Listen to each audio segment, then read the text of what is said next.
जन्म शताब्दी पुस्तकमाला 63। भावी महाभारत इस तरह लड़ा जाएगा। डे 5। आइए मानसिक रूप से जप करते हुए स्वयं के अध्ययन को आगे बढ़ाएं। परम पूज्य गुरुदेव वंदे मां की दिव्य चेतना, उनकी दिव्य ऊर्जा हम सबके भीतर स्थित है। हम सब उनके प्रेम की ऊर्जा से ओतप्रोत हैं और प्रेम से जन्मी शक्ति और साहस हम सबका संबल है। और परम पूज्य गुरुदेव जिस शक्ति की बात कर रहे हैं, जिस साहस की बात कर रहे हैं, वो हमारे भीतर है। और हमने संकल्प ले लिया है किस चीज का, कि हम अपनी वृत्तियों के आगे मोर्चे के जैसे खड़े हो जाएंगे, जैसे सिपाही मोर्चे पे खड़े रहते हैं। हम अपने प्रवर्त मन को जीतने नहीं देंगे। हमारा आध्यात्मिक मन विजयी है, विजयी है, विजयी है और सदा विजय है। तो भीतर की महाभारत भी हम जीतेंगे और बाहर की महाभारत भी हम जीतेंगे। हमें बाहर जहां विरोध करना पड़ेगा हम करेंगे, सबका सम्मान करेंगे, सबका मान करेंगे, सभी से प्रेम करेंगे, लेकिन न्याय के साथ चलेंगे, ईमान के साथ चलेंगे, विवेक के साथ चलेंगे, युग धर्म के साथ चलेंगे। इससे बड़ा इस संसार में कुछ भी नहीं है। इस बात को हम समझेंगे। परम पूज्य ने अनेक उदाहरणों के माध्यम से हमें ये समझाया, चाहे वो फिर प्रहलाद का उदाहरण हो, भक्त, या फिर विभीषण का उदाहरण हो। परम पूज्य गुरुदेव ने बोला कि हमें रूढ़ियों को नहीं अपनाना है, रूढ़ियों को खंड खंड करते जाना है। इसी क्रम में गुरुदेव कह रहे हैं कि हम अपनी माँ का सम्मान करेंगे, लेकिन भारत माता भी माँ है, ये ध्यान करेंगे। माँ धरा भी माँ है, इसका ध्यान करेंगे। और भारत माता और माँ धरा की ऊर्जा को लेकर चलेंगे तो युग धर्म की ऊर्जा की ओर बढ़ चलेंगे। गुरुदेव लिखते हैं, जाति बिरादरी के मामले में भी इसी तरह है, जिसमें पुरातन पंथी लोग आज भी जाल में बुरी तरह फंसे हुए हैं। हम तो कान्य कुब्ज हैं और कान्य कुब्ज में 18 विश्वा के हैं और हम तो वाजपेयी हैं और हम तो बिरादरी में ब्याह करेंगे और हम तो किसी की बात नहीं सुनेंगे, किसी का छुआ नहीं खाएंगे। ये कोई बात है? खामा खा के पागल आदमी। इस तरह से बेवकूफ और वाहियात लोगों की बातों को मानकर कि हम किस तरह से न्याय और इंसाफ कर सकते हैं। हमें इनके विरुद्ध बगावतें खड़ी करनी पड़ेंगी और आगे चलकर हमको उन अवांछनीय तत्वों के विरुद्ध, जिन्होंने की समाज को बिगाड़ने का ठेका ले रखा है और जो समाज को तबाह कर रहे हैं, उनके विरुद्ध हमको गांधी जी के उन हथियारों का इस्तेमाल करना पड़ेगा जिनको सत्याग्रह कहा जाता है, जिनको असहयोग कहते हैं। असहयोग और सत्याग्रह अब आगे आकर धीरे धीरे विकसित होने लगा और इसकी प्रक्रिया घेराव के रूप में परिणत होने लगेगी। पहले सत्याग्रह का स्वरूप अलग था, अहिंसक सत्याग्रह था, कि हम आपके दरवाजे पर पड़े हुए हैं और हमारी छाती पर पांव रख करके आप निकल जाइए। और ऐसे बेशरम लोग होते थे जो छाती पर पांव रखकर निकल जाते थे। अब ऐसे आदमियों को ज्यादा शय नहीं दी जा सकती। हिंसात्मक और अहिंसात्मक सत्याग्रह के बीच एक नई चीज निकल पड़ी है, उसका नाम है घेराव। आदमी को 2000 आदमी घेर करके बैठ जाते हैं कि साहब अब आप यहाँ रहिए, हम आपको बाहर नहीं निकलने देंगे, हम आपको मजबूर करेंगे। ये घेराव का एक नया तरीका है, इसको इस्तेमाल किया जाना चाहिए। जहां अवांछनीय बातें होती हो, जहां रिश्वतखोरी होती हो, जहां मिलावट की बात होती हो, जहां बेइंसाफी की बात होती हो, जहां बेईमानी की बात होती हो, वहां लोगों को इस तरह की से मजबूर करा जाना चाहिए और रोका जाना चाहिए।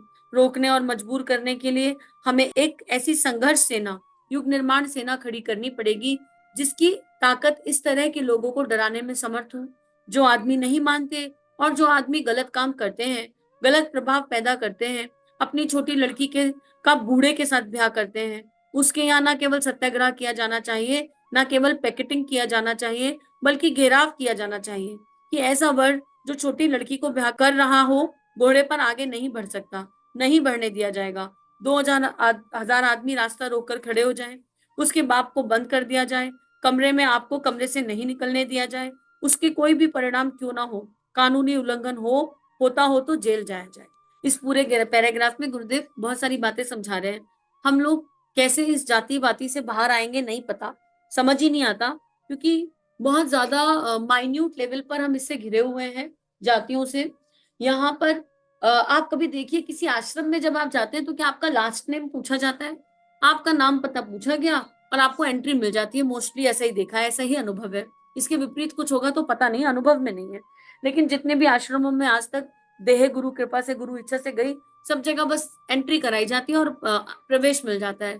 पर हम लोग किसी से बात करने से, किसी से दोस्ती करने से पहले भी उसके नाम के आधार पर एक धारणा दिमाग में क्रिएट करते हैं। नाम सुनकर हमें ये समझ में आ जाता है, हम लोग इतने डिवाइडेड हैं कि नाम सुनकर हमको ये समझ में आ जाता है कि कौन किस जाति का है, कौन किस धर्म का है, और उसके आधार पर हमारे मन में एक धारणा आ जाती है। धारणा आ जाती है, और उस धारणा का हम क्या करें। अगर सिख है तो सम्मान वाला भाव आ जाएगा, पंजाबी है तो अपनी अपनी धारणाएं, जिसकी जैसी मान्यता है। पर ये मान लीजिए कि मान्यताएं मन से जन्मती हैं, मान्यताएं सदा सत्य नहीं होती, वो हमारे खोखले मन से जन्मती हैं। तो हर धर्म के लिए हमारे मन में एक धारणा और मान्यता है, और मानव धर्म का हमको कोई अता पता नहीं है। हम इन धर्मों में इतना उलझ गए हैं कि हमारी देह का जो देह भाव से मुक्त होना है इंसान को, पर नाम भाव से भी मुक्त होना है। हमारी देह का जो नाम है वो हमको इतना प्रिय है कि अगर आज ये कह दिया जाए कि तुम्हारा नाम बदल जा रहा है, बदल दे रहे हैं, और तुम्हारा नाम बदलकर XYZ रख रहे हैं, और वो किसी और रिलीजन का नाम होगा, तुम वही रहोगे।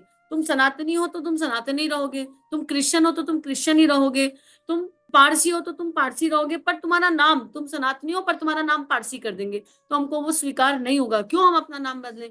हम देह भाव और नाम भाव में इतना ज्यादा उलझ गए हैं कि इस नाम के आधार पर ही जीवन जी रहे हैं आज भी। परम पूज्य गुरुदेव ने आत्मा परमात्मा के मिलन संजोग मैं क्या हूं के माध्यम से बताया कि तुम आत्मा हो, तुम ये जानो, तुम आत्मा हो, तुम ये जानो। ये नाम जो तुम्हें मिला है ये टेम्परेरी है, ये उधारी का नाम है। तो कौन तुम्हें क्या कहता है इससे कोई अंतर नहीं पड़ता। गुरु जी को कितने लोग गुरु जी कहते थे, कितने लोग पिताजी कहते हैं, कितने लोग दादाजी कहते हैं, गुरु जी को कोई फर्क नहीं पड़ता इससे। लेकिन उनको किससे फर्क पड़ता है, भाई जो मैं कह रहा हूँ उस बात को जानो, उस बात को समझो, उस बात को मानो। जो आश्रम होते हैं उनमें सारी एंट्रीज होती हैं, पर हमारे घर में जब किसी को एंट्री मिलेगी तो उसके नाम के आधार पर मिलेगी। हम अपना जीवन नाम के आधार पर जी रहे हैं। हम इस छोटी सी सोच से बाहर नहीं आ रहे कि आत्मीयता का विस्तार करना है, वसुदैव कुटुंबकम की ओर बढ़ना है, और वसुदैव कुटुंबकम की ओर बढ़ना है तो फिर क्या करना है, मानव धर्म के अनुसार जीना है, मानव बन के जीना है। हम उन भगवान श्री कृष्ण को फॉलो करते हैं जिनकी सेना में राक्षस भी थे। भीम के पुत्र कौन थे, और उन्होंने कितना सुंदर काम किया। क्या भगवान श्री कृष्ण ने कह दिया नहीं तुम असुर हो, तुम जो है धर्म का साथ नहीं दे सकते। विभीषण भी असुर थे, पर राम जी ने मना कर दिया क्या, नहीं तुम असुर हो, तुम धर्म का साथ नहीं दे सकते। नहीं, उन्होंने गुण कर्म स्वभाव देखा, वानरों से काम करा लिया। या ये कह दिया तुम बंदर हो, बंदरों से काम नहीं कराएंगे हम, राम जी ने ये कह दिया, नहीं कहा। राम जी ने नहीं कहा, जाति पाति का कोई अंतर नहीं किया। माँ त्रिजटा जी ने माँ सीता को कितने प्रेम से रखा, तो माँ ने ये कह दिया तुम आसुरी, तुम असुर हो, तुमने असुरों में जन्म लिया है। नहीं, गुण कर्म स्वभाव देखा। हम उन राम और कृष्ण के वंशज हैं जो गुण कर्म और स्वभाव के अनुसार सामने वाली चेतना को स्वीकार करते हैं। लेकिन हम लोग नाम के अनुसार चलते हैं, उस नाम के भीतर का गुण कर्म स्वभाव नहीं देखते, और ये समझते ही नहीं कि नाम से फर्क नहीं पड़ेगा, सामने वाले का व्यक्तित्व कैसा है इसको जानना पड़ेगा, इसको देखना पड़ेगा, और इसके आधार पर जीवन जीना पड़ेगा। ऐसे अपने भीतर देखना पड़ेगा कि हमारा नाम क्या है। मेरा नाम सीता भी पड़ जाए पर मुझमें सीता का एक भी गुण ना हो, माँ सीता का, तो क्या फायदा इस नाम, क्या लाभ है इस नाम का, राइट। लेकिन नाम कोई भी हो और गुण माँ सीता जैसे हो, तो सामने वाला अपने आप नहीं कहेगा यार क्या ही बिल्कुल सीता जैसी लड़की है, क्या ही दिव्य लड़की है, क्या ही दिव्य लेडी है, अपने आप कहेगा। तो अपने गुण कर्म स्वभाव को अपने इष्ट के अनुसार बनाए कि सामने वाला खुद वो नाम उपमा में निकालने लगे, उपमा में कहने लगे। लेकिन उसके लिए हमको संकीर्ण सोच से बाहर आना पड़ेगा, जाति प्रथा से बाहर आना पड़ेगा, इस देह भाव और नाम भाव के बंधनों को तोड़ना पड़ेगा, इन बंधनों से मुक्त होना पड़ेगा। और फिर गुरुदेव असहयोग बता रहे हैं, कौन से तरह का, गांधी जी वाला। लेकिन उस गांधी जी वाले असहयोग में गुरुदेव ने एक एनर्जी क्रिएट करी। क्या एनर्जी क्रिएट करी, अगर हम किसी चीज को श्योर हैं, हम जानते हैं कि ये न्याय नहीं है, ये सत्य नहीं है, ये धर्म के अनुरूप नहीं है, तो घेराबंदी की जाए। लेकिन उसके लिए समूह की शक्ति लगती है, हम लोग एक नहीं हो पाते हैं, समूह एक नहीं हो पाता, मन मुटाव हो जाते हैं। और क्योंकि हम समूह की शक्ति के साथ चल नहीं पाते तो हम हिंसक वृत्तियों को रोक नहीं पाते। आज हम समूह के साथ कब चलते हैं, बलात्कार होने के बाद कैंडल लाइट लेकर चलते हैं, पर होने से पहले उसको रोकने के लिए क्या करना है इस पर विचार नहीं कर रहे हैं। होने के बाद क्या करेंगे समूह के साथ चलकर, न्याय की मांग, जो मर गया वो मर गया, जिसने दर्द सह लिया उसने दर्द सह लिया। लेकिन विचार करने की बात यह है कि ये रुक जाए, ये वृत्ति खत्म हो जाए, इसके लिए क्या करना है, इसके लिए सेक्स एजुकेशन देने की जरूरत है। वहां पर हम मौन हो जाएंगे। क्यों मौन हो जाएंगे, भाई बाद में आप चिल्ला रहे हैं, बाद में कैंडल लाइट कर रहे हैं, अच्छी बात है, करना चाहिए, मन में भाव आया तो खड़े होना चाहिए। लेकिन पहले ही अपने बच्चों को समझा दिया जाए कि बेटा क्या सही ऊर्जा है, वासनाओं को उपासना में बदलना है। अगर बालपन से ही शिक्षा दी जाए, वहां पर हम हेजिटेट करते हैं, वहां पर हम बात करना नहीं चाहते। तो जब हम जड़ पर प्रहार नहीं करना चाहते हैं तो हम परिणाम के बाद क्यों रोते हैं। हम सही चीज पर बात नहीं कर रहे हैं, हम बच्चों को सारी अच्छी शिक्षाएं दे रहे हैं, विद्या की बात कौन करेगा। हम विद्या की बात कर ही नहीं रहे हैं, और फिर बाद में हम कहते हैं कि ये क्या हो गया समाज में, ये समाज काला कैसे हो गया। अगर हम ही से कह दिया जाए, हम माताएं हैं, कि आजकल 6th 7th क्लास से बच्चों को सही बात बतानी चाहिए, बच्चों को बिल्कुल उनकी उम्र के हिसाब से जितना परोस सकते हैं उतना परोसना चाहिए। बच्चों को बताइए कि ये ऊर्जा है, सेक्स एजुकेशन दीजिए, गुड टच बैड टच बताइए और खुलकर बताइए, पीरियड्स के बारे में खुलकर बात कीजिए अपने बच्चों से। लेकिन हम वो करना नहीं चाहेंगे, हम शर्माएंगे, और कोई कर रहा हो तो उससे भी कहेंगे ये कोई बात है करने की, ये कोई बात होती है करने की, ये कोई तरीका है करने का, तुमको शर्म लिहाज नहीं रही। और फिर वही हमें जो बाद में बातें बनाएंगे जब समाज में कुछ हो जाएगा। तो जब तक जड़ पर प्रहार नहीं किया जाएगा, जब तक जड़ से कुरीतियों को खत्म नहीं किया जाएगा, तब तक परिणाम जो चल रहे हैं वही चलेंगे। और कलयुग यही है, कलयुग परिणाम है।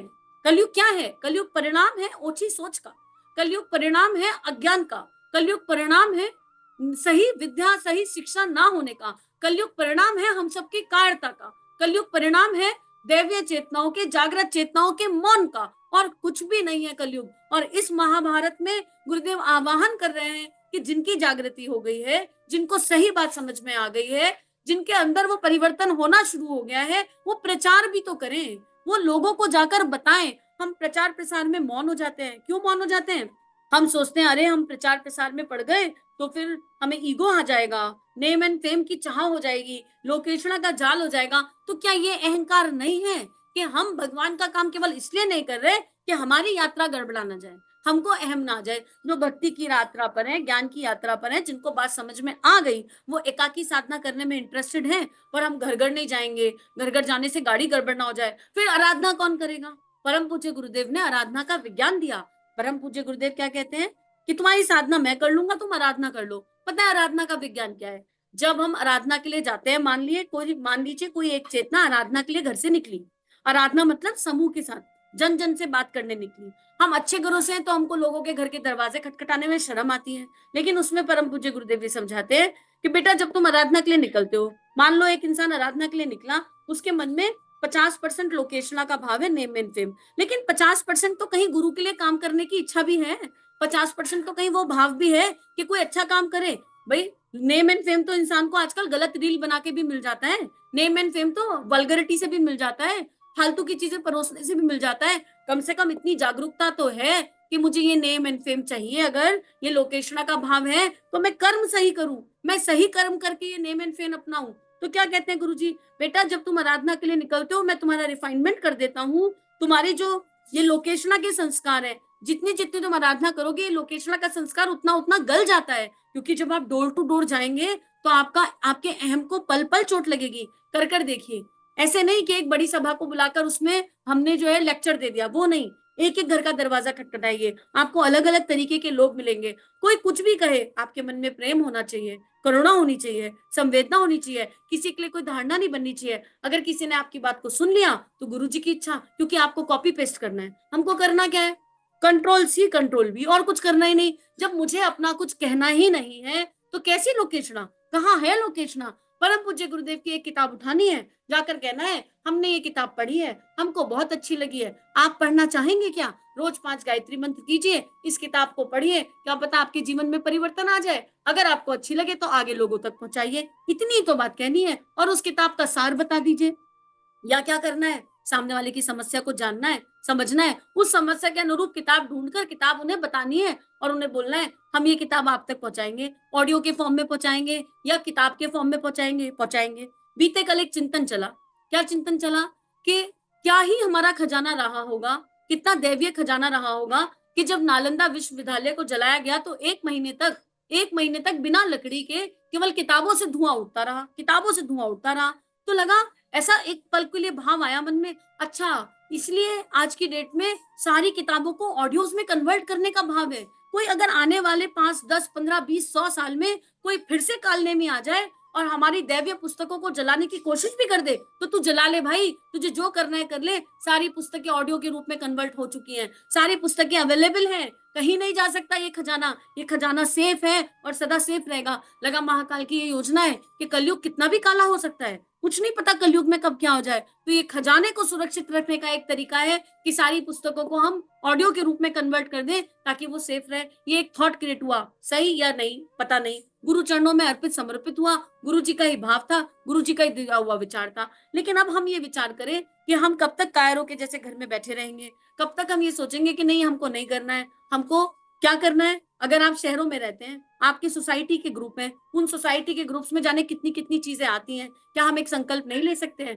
कि हम जो रोज एक ऑडियो सुनेंगे, उस ऑडियो को चुपचाप अपनी सोसाइटी के ग्रुप में एक लाइन के साथ डाल देंगे, हमने ये ऑडियो सुना, हमको इस ऑडियो में ये अच्छा लगा, बिना किसी आशा अपेक्षा के कि वो ऑडियो किसने सुना, किसने नहीं सुना, किसने खोला, किसने नहीं खोला। अरे आप लगातार 6 महीने ऑडियो ग्रुप पर डालते जाइए, डे 1, डे 2, डे 3, कोई भी किताब उठा लीजिए, डालते जाइए, आप उसका परिणाम देखेंगे।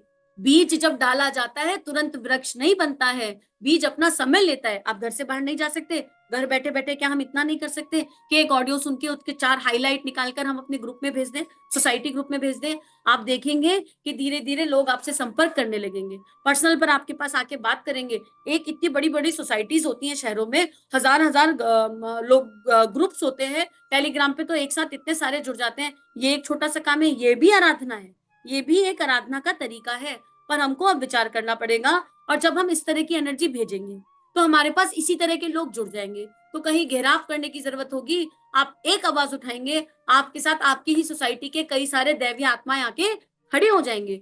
हर कोई समाधान ढूंढ रहा है, हमें ये मानना पड़ेगा, पर ये सारे काम संकल्प से होंगे। ऐसा नहीं कि आज डाल दिया और फिर कल छोड़ दिया, फिर कल डाल दिया फिर परसों छोड़ दिया। नहीं, आप ऑडियो सुन रहे हैं, आपको अच्छा लग रहा है, फिर आपने किसी का भी सुना, वो ऑडियो आपके स्टेटस पर होना चाहिए, फेसबुक की स्टोरी पर होना चाहिए, इंस्टाग्राम पर होना चाहिए। इस टेक्नोलॉजी का सही उपयोग हम कब करेंगे?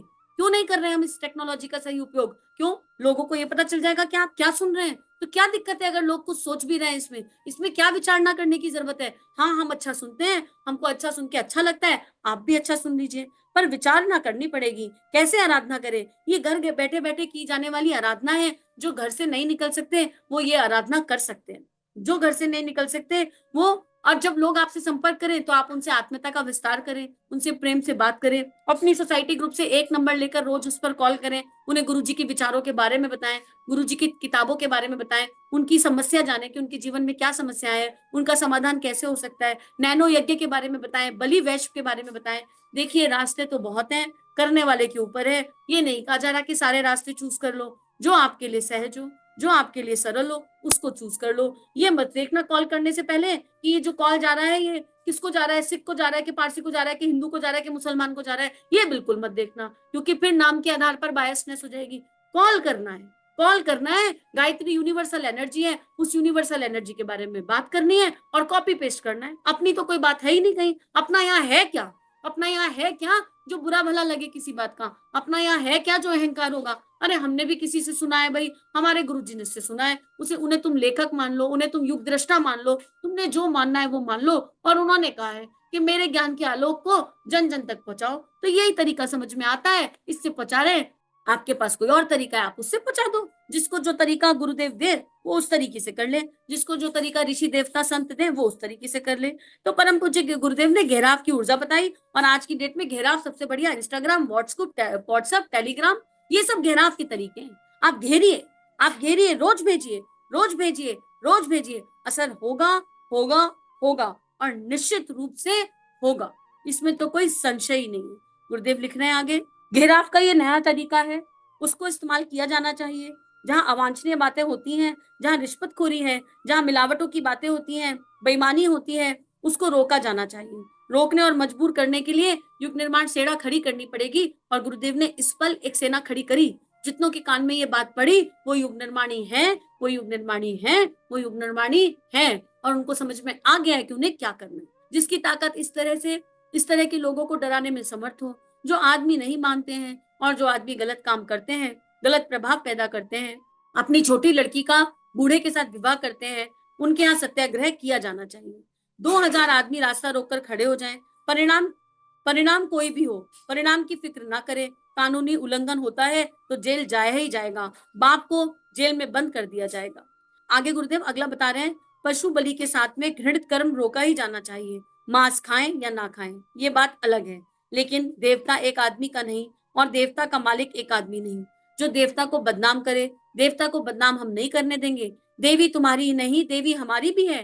देवी सारी हिंदू समाज की है, और समाज की देवी को कलंकित ना करें। आप पूजा करें, ठीक है, चंदन चढ़ाएं, फूल चढ़ाएं, लेकिन देवी आपको डाके पिशाचिन और चुड़ैल के रूप में उन्हें आप पेश करें तो ये हमारी माँ की बेइज्जती होती है। हम आपको ऐसा नहीं करने देंगे। जानवर देवी के लिए काटते हैं, क्या मतलब होता है? देवी के लिए जानवर काटने का मतलब देवी होती है। देवी क्या खून पीती है? देवी कभी खून नहीं पी सकती। जो देवी खून पीती है वो कैसी देवी है? वो देवी नहीं कही जा सकती। जो पिशाचनी एवं चुड़ैल ही कही जा सकती है, और चुड़ैल एवं पिशाचनी को धर्म में कोई स्थान नहीं मिला।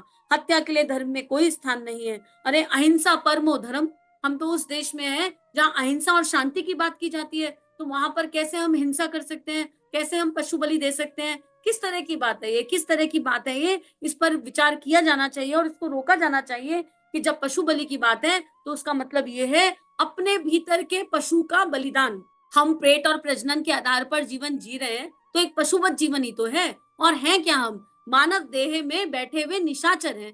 मानव देह में बैठे हुए डाकिन और शाकिन हम लोग हो गए हैं। इस वृत्ति का बलिदान करने के लिए कहा जा रहा है। ये बात जाकर समझानी चाहिए और प्रेम से समझाने की आवश्यकता है। ना माने तो प्रतिकार कीजिए, प्रतिरोध कीजिए, लेकिन अन्याय को सहिए मत। ये मत कहिए कि आप हमारे भगवान को कलंकित कर रहे हैं। भगवान को कलंकित करना किसी भी दृष्टि से उचित नहीं होगा।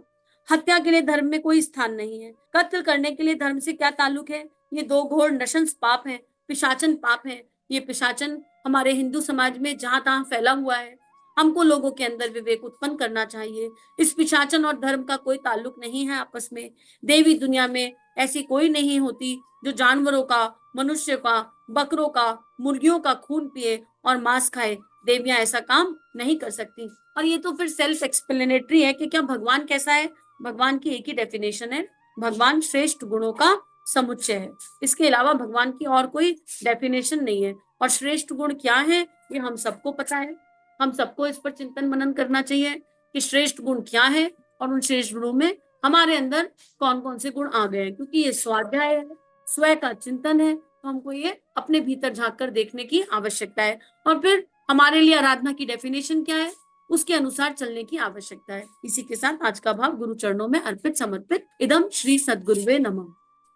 चलिए समाज में कुछ अच्छा बांटे। अगर ये भावनाएं आपके अंतःकरण को स्पर्श कर रही हैं, आपको अच्छी लग रही हैं और आपके जीवन में परिवर्तन आ रहा है, तो इस परिवर्तन को विश्वव्यापी बनाते हैं। संतों की और ऋषियों की इस लेखनी को सब जगह फैलाते हैं। चैनल को लाइक कीजिए, सब्सक्राइब कीजिए और ज्यादा से ज्यादा साझा कीजिए। जय हिंद, जय भारत।